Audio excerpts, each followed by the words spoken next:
목장님들께서 찬양하신 찬양의 내용 제가 잘 기억하고 있겠습니다. 언제든지 주 뜻대로 사용하여 주옵소서. 자, 우리 오늘도 함께 사랑의 인사 나누십니다. 오늘도 은혜로 승리합시다.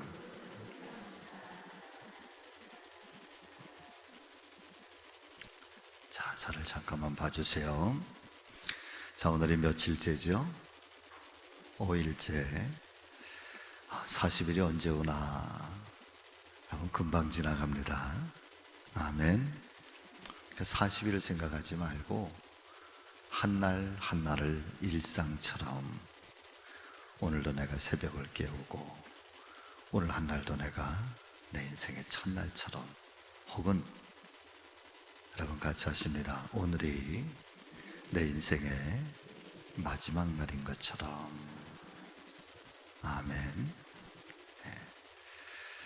오늘이 첫날인 것처럼, 또 오늘이 사순절의 마지막 날인 것처럼, 그렇게 하루하루 그냥 일상으로 새벽 제단을 쌓고 사순절의 그 말씀들을 내 안에 새기고 살면 어느덧 사실이 금방 지나갑니다. 자, 오늘 말씀의 이야기가 참 제목이 참 아름답습니다. 마음에 푸른 잎사귀를 품으면 평화의 비둘기가 찾아온다. 중국 속담입니다. 중국 속담.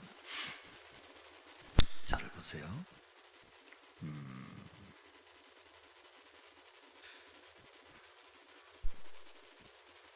몸의 원동력, 몸의 모든 이 생체 에너지는 심장에서 오죠. 심장에서 옵니다. 심장이 펄떡 펄떡 펄떡 펄떡. 우리가 잠을 자면 우리의 모든 몸의 장기의 기능들도 다 같이 잠을 잡니다. 그런데 여전히 잠을 자지 않고 24시간, 아니 내 생명이 살아있는 동안 단 한 번도 쉬지 않고, 잠도 자지 않고, 여행도 가지 않고,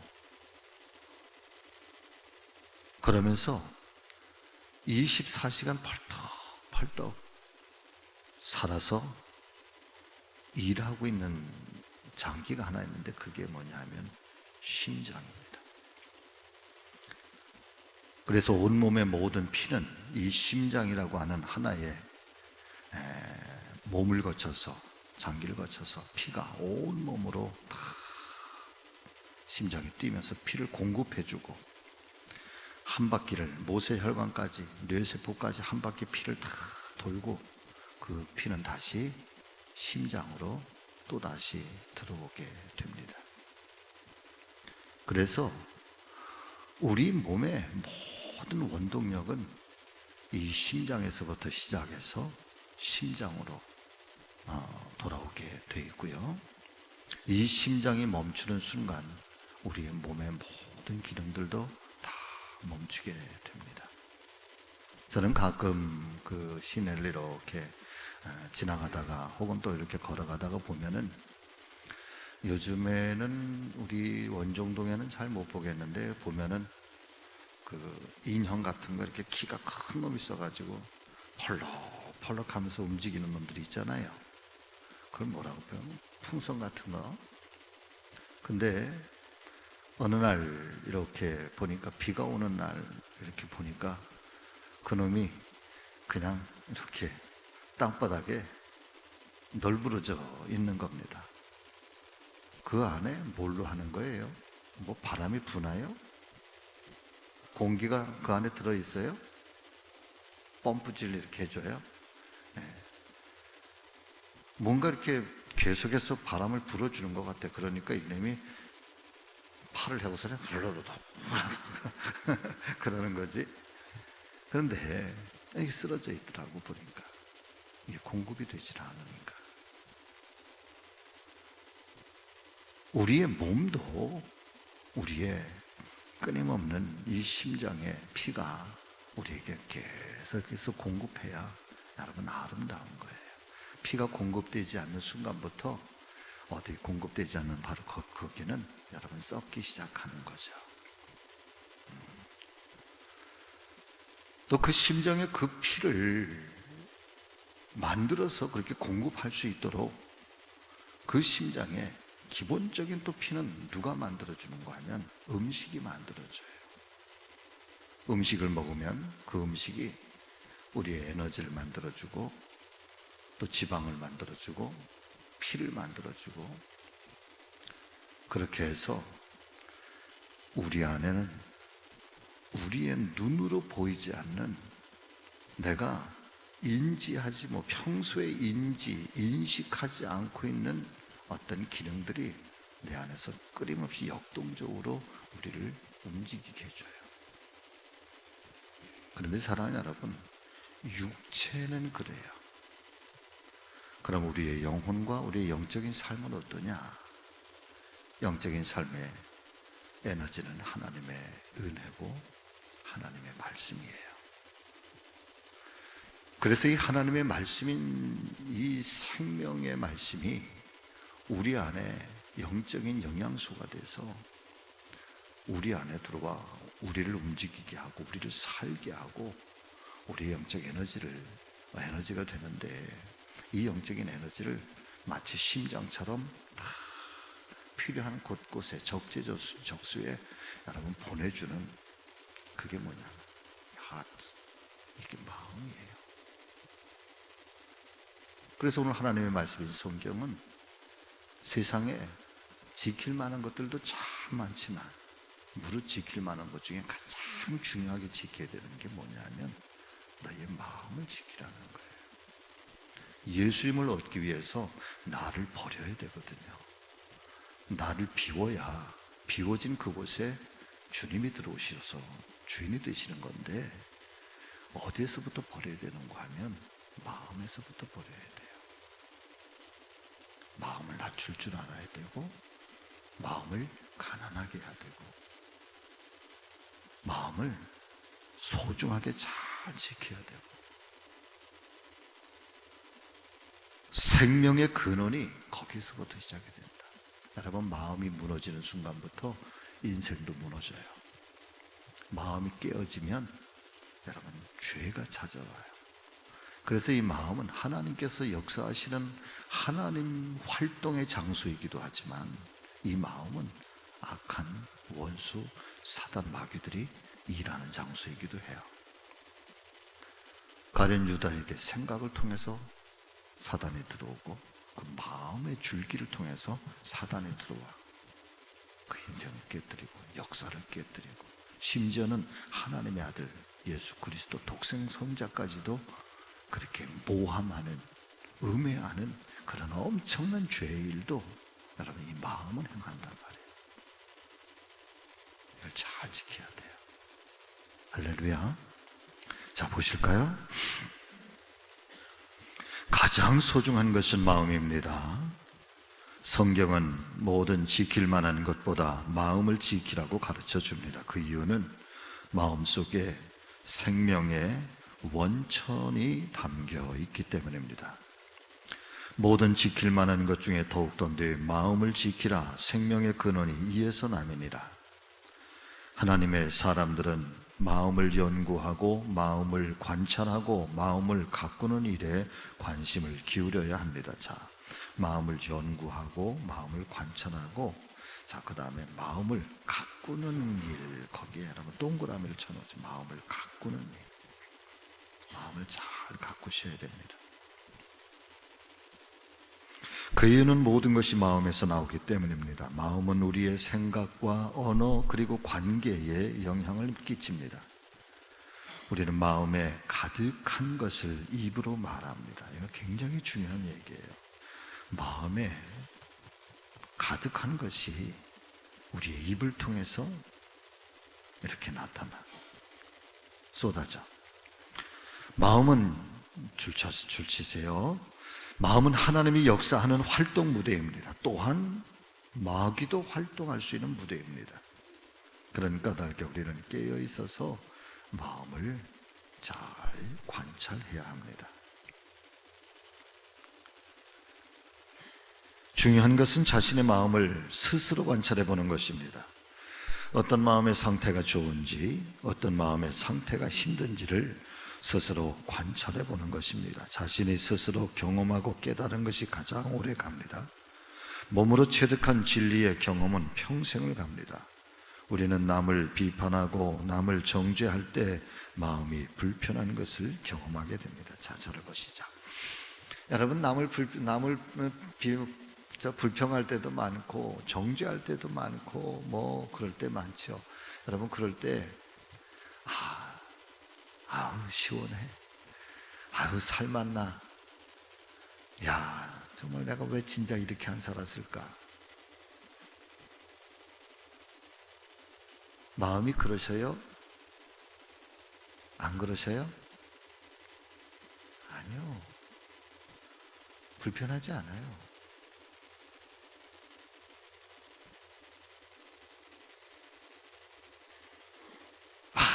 어느 날 이렇게 있다가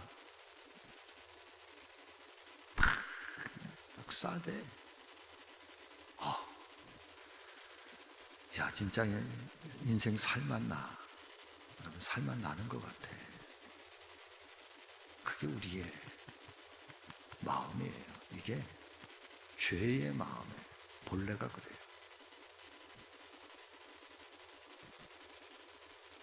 창세기 아담과 하와의 모습을 보세요.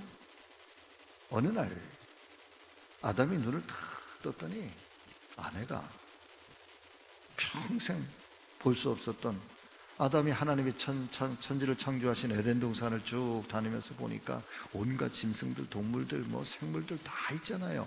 보면서 너는 뭐처럼 생겼구나. 그래, 너는 개미라고 하자. 그러면 개미 같아. 너는 물고기 같아. 너는 뭐 사슴 같아. 그래서 아담이 그냥 이렇게 보고 그러는 대로 다 그게 그 이름이 되었다 그랬다. 이름이 되었다. 아멘. 그런데 어느 날 낮잠을 잤는지 한밤중에 잠을 자고 났는지는 모르지만 하여튼 자다가 눈을 떠서 보니까 세상에 난생 처음 보는 또 다른 생명체, 자기와 너무 닮아있는 새로운 존재를 눈에 이렇게 보게 되는데 하와란 말이에요. 그리고 하와를 보면서 아담이 뭐라고 표현을 합니까? 오, 와우, 내 뼈 중에 뼈요, 내 살 중에 살이다. 여러분, 이게 사람이에요. 좋을 때는 뼈 중에 뼈요, 내 살 중에 살이라. 근데 어떤 순간 죄가 들어올 때, 그때부터 이 마음이 불편해지기 시작하니까 그 아름답게 내 뼈 중에 뼈요, 내 살 중에 살이라 와우 그랬던 그 하와가 뭐라고 표현을 합니까? 하나님께서 내게 보내주신 이 여자가 나로 하여금 이 선악과 과실을 먹게 하고 바꿔서 나로 하여금 죄에 물들게 했다. 죄의 근원이 이 여자에게서부터 왔다. 이게 사람의 마음이에요. 이게 독설이라고요. 그런 순간 여러분, 내 안에 있는 이 죄의 문제들, 나의 이 본능적인 이 부끄러움들, 내 안에 있는 이 불편한 모든 것들이 글로 이렇게 넘겨주면서부터 우리는 스스로, 나는 스스로 이 죄가 저 사람에게 넘어감으로 말미암아 나는 깨끗해졌다라고 하는 스스로의 그런 만족감을, 바꿔서 말씀을 드리면 사람이라고 하는 존재는 어떤 존재냐? 우리의 죄의 근본이라고 하는 것은 다른 사람을 향해서 정죄를 하게 돼 있고 다른 사람을 향해서 표독하게 가질 수밖에 없고, 그리고 내 마음에 이 불편한 것들을 그에게 쏟아내게 돼 있어. 그러면서부터 우리는 통쾌함, 그러면서 우리는 뭔가 시원한 것처럼, 이게 이 죄의 본능의 모습이에요. 그래서 뭐 남을 정죄하고 비판할 때 우리의 마음에 불편하다? 아니요, 안 불편해. 오히려 살만 나는 것 같아. 와, 왜 이렇게 살지만 나는 정말 짓눌려 살고 싶지 않아. 나는 천사처럼 살고 싶지 않아. 그러면서 여러분 얼마나 통쾌한지 몰라. 그런데 하나님 말씀인 성경은 만약에 내가 그렇게 비판하고 정죄하고 그럴 때 마음이 하나도 불편하지 않고 통쾌하다, 살맛나다, 그러면 당신은 그리스도인이 아니라는 거야. 아멘. 그리스도인은 이게 불편해야 돼. 하나님의 사람은 이게 불편해야 돼. 내가 통쾌하다고 느껴지는 순간부터, 이미 그것을 내가 느끼는 순간 내가 내 마음을 관찰해보고 내 마음을 연구해 봐야 될 것은, 아하, 나는 지금 하나님께 더 가까운 게 아니라 죄에 가깝구나. 와우, 내 뼈 중에 뼈요 살 중에 살이라, 여기에 가까운 게 아니라 이 여자가 라고 하는 두 번째 아담의 모습으로 나는 더 가까이 있다는 거지. 그것을 깨달으라는 거야. 아멘. 자, 그 다음에 볼까요? 우리는 남을 비판하고 남을 정죄할 때 마음이 불편한 것을 경험하게 됩니다. 반면에 다른 사람을 축복하고 용서할 때 마음에 평강이 넘치는 것을 경험하게 됩니다. 감사할 때 마음에 기쁨이 충만해지는 것을 경험하게 되고, 평화로운 마음, 고요한 마음, 따뜻하고 부드러운 마음, 사랑하는 마음을 품을 때 하나님의 풍성한 복이 깃드는 것을 경험하게 됩니다. 자, 줄을 치시죠. 마음에 푸른 잎사귀를 품으면 평화의 비둘기가 찾아옵니다. 우리 마음에 죄악을 품거나 미움이나 복수심을 품으면 좋지 않은 것들이 찾아옵니다. 남을 미워하면서 행복하기란 어렵습니다. 저 거기에도 남을 미워하면서 행복하기란 어렵대요. 복수심에 불타는 사람의 얼굴이 평화로울 수가 없습니다. 반면에 용서하는 마음, 축복하는 마음, 감사하는 마음을 품으면 집을 떠난 행복이 다시 돌아옵니다. 좋은 것들이 찾아왔다가 우리에게 계속 머물게 하기 위해서는 좋은 마음을 가꾸어야 합니다. 좋은 것이 찾아오는 것은 은혜입니다. 좋은 것이 우리 마음에 머물게 되면 더욱더 좋은 일들이 많이 생기게 됩니다. 내가 행복해지려면 여러분 간단해. 내가 행복해지려면 남을 행복하게 해주면 돼요. 다 같이 아멘 시작. 내가 행복해지려면 남을 행복하게 해주면 돼요. 내 마음에 미움을 품고 원수 같은 마음을 품고 행복해지는 사람은 없습니다. 복수심을 가지고 평화를 누리는 사람은 없다는 거예요.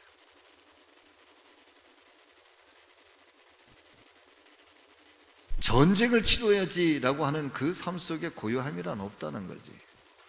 긴장감이 있고 불편함이 있고, 그리고 그 어떤 대상을 볼 때, 대할 때에 여러분 얼마나 힘들겠냐고. 오늘 아내와 한바탕 해야지. 오늘 아내와 한바탕 해야지. 그러면서 아내를 바라볼 때, 사랑하는 여러분, 그렇게 해서 집에 들어가면 행복하냐고.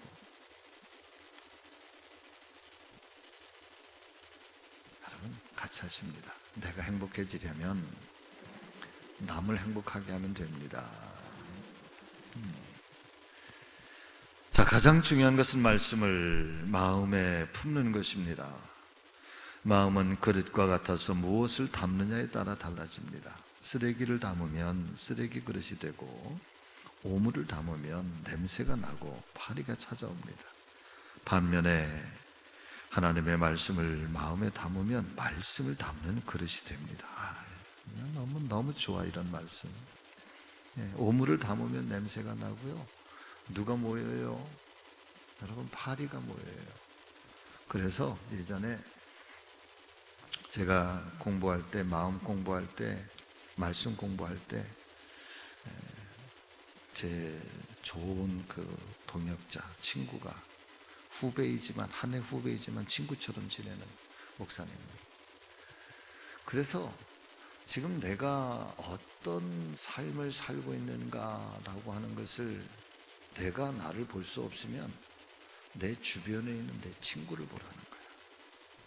내 주변에 나와 함께 동거하고 나와 함께 거하고 나와 함께 생활하고 있는 나의 친구를 보래.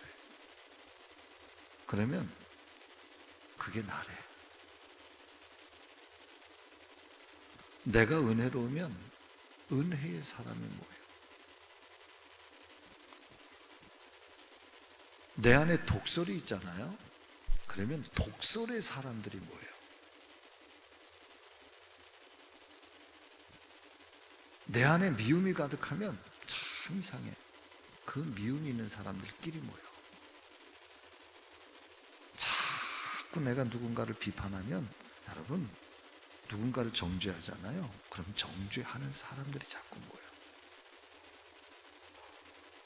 그냥 내 안에 쓰레기가 있으면 내 마음은 쓰레기를 담는 그릇이 돼. 파리가 모여. 그러나 내가 신실하고 거룩하면 성령님이 오십니다. 하나님의 은혜가 와. 너무 좋아. 하나님의 말씀을 담으면 말씀을 담는 그릇이 됩니다. 그리고 그 말씀이 우리의 영혼을 소생시킵니다. 그 말씀이 우리를 지혜롭게 합니다. 그 말씀이 우리를 용서의 사람으로 만들어줍니다. 그 말씀이 우리를 축복의 사람으로 만들어줍니다.